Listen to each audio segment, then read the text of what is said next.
তুমি কি কৰিছিলা কোৱা? ঘটনাটো কি হৈছিল? তুমি ঘোঁৰা খেদন কৰিছিলা নেকি?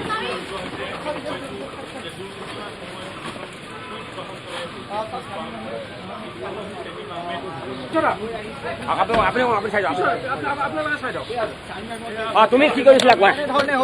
ঘটনাটো কি হৈছিল? তুমি ঘোঁৰা খেদন কৰিছিলা নেকি?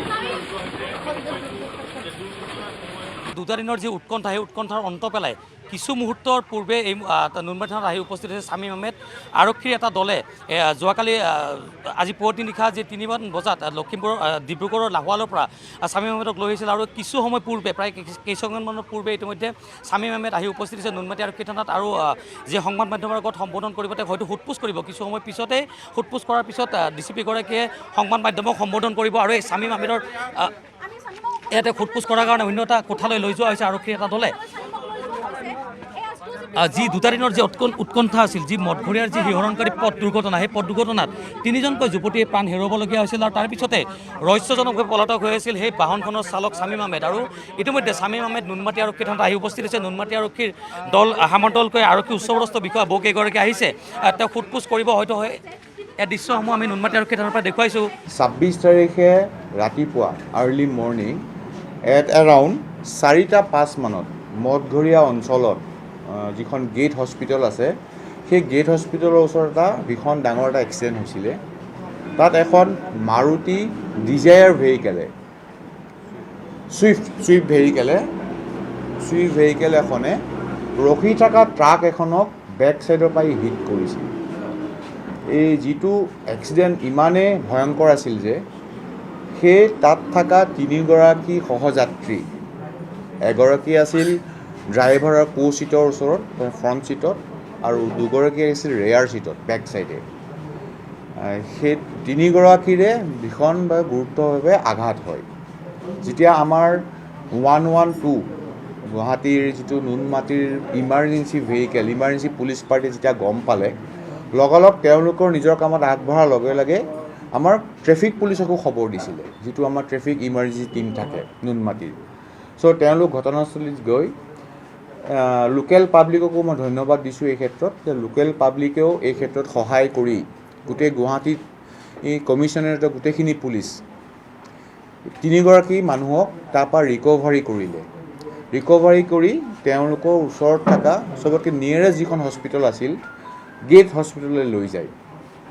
গেট হস্পিটেলৰ যিখন এটেণ্ডিং ডক্টৰ আছিলে, তেওঁলোকে প্ৰিলিমিনাৰী এক্সামিনেশ্যনটো কৰি তেওঁলোকক GMCলে আমাৰ গুৱাহাটী মেডিকেল কলেজ এণ্ড হস্পিটেললৈ ৰেফাৰ্ড কৰি দিয়ে।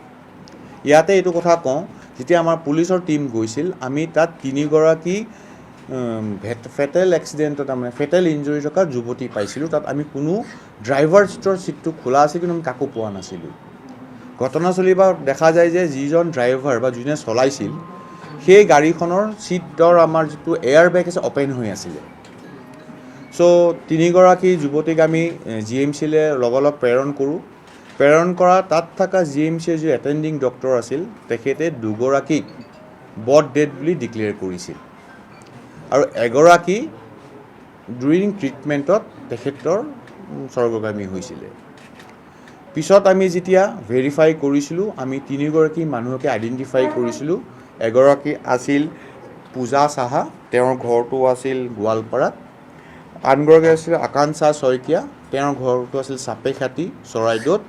2গৰাকী আছিল ৰয়েল গ্ল'বেল ইউনিভাৰ্চিটিত এমপ্লয়ী। থাৰ্ড যিগৰাকী হৈছিল, তেওঁৰ নামটো আছিলে আৰ্মিনা আহমেদ, তেওঁ আছিলে ডাউনটাউন ইউনিভাৰ্চিটিৰ BTech-ৰ এজন ষ্টুডেণ্ট। চ' যেতিয়া আমি পালোঁ, আমাৰ যিখিনি ফৰ্মেলিটিজ থাকে আফটাৰ দি এক্সিডেণ্ট, আমি তেওঁলোকৰ ঘৰৰ মানুহ বা যিখিনি এমপ্লয়াৰ আছিল বা বন্ধু বান্ধৱখিনি ডেড বডিখিনি আইডেণ্টিফাই কৰাই আমাৰ যিখিনি এক্সিডেণ্টৰ পিছৰ কাৰ্যক্ৰম থাকে সেইখিনি কৰি ঘৰৰ মানুহখিনিক আমি ডেড বডিকেইটা হেণ্ড অভাৰ কৰি দিছিলোঁ।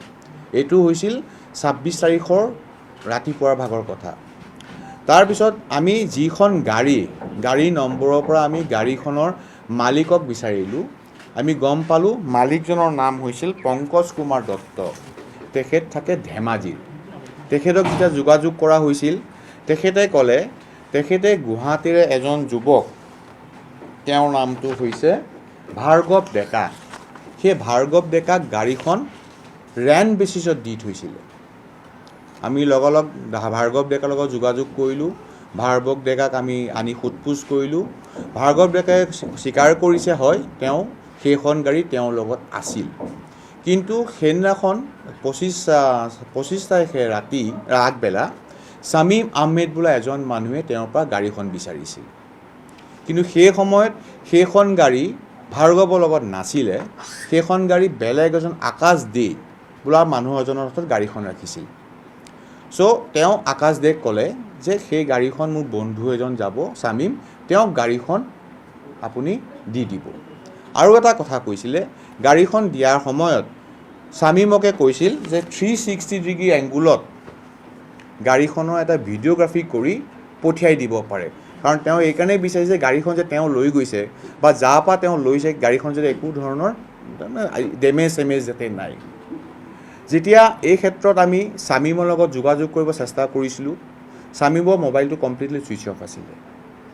আৰু সেই সময়ত ভাৰ্গৱে আমাক ক'লে যে ৰাতিপুৱা বেলাত মৰ্ণিং হাফত আমাৰ শামীমে এখন বেলেগ আই কাৰ্ড মানে লাইচেঞ্চ দি পঠিয়াইছিল, যিখন লাইচেঞ্চখন NRC তাৰমানে নয়দাৰ এখন দিছিলে। তেওঁ মালিকক কৈছে যে গাড়ীখনটো মই লোৱা নাই, গাড়ীখন বেলেগে লৈ গৈছে, মই কিন্তু লোৱা নাই। চ' সেইখিনি সময়ত আমি তদন্ত আৰম্ভ কৰিলোঁ। এই ভাৰ্গৱৰ মোবাইলত সেইখন গাড়ীৰ এটা GPS আমি পালোঁ, যিটো গাড়ীৰ লগত কণ্টেক্ট থাকে। সেইটোৱে আমাৰ গোটেই কেছটোৰ যিটো আমি ছল্ভ কৰিছোঁ, সেইটোৱে আমাৰ মেইন ট্ৰেক আছিলে।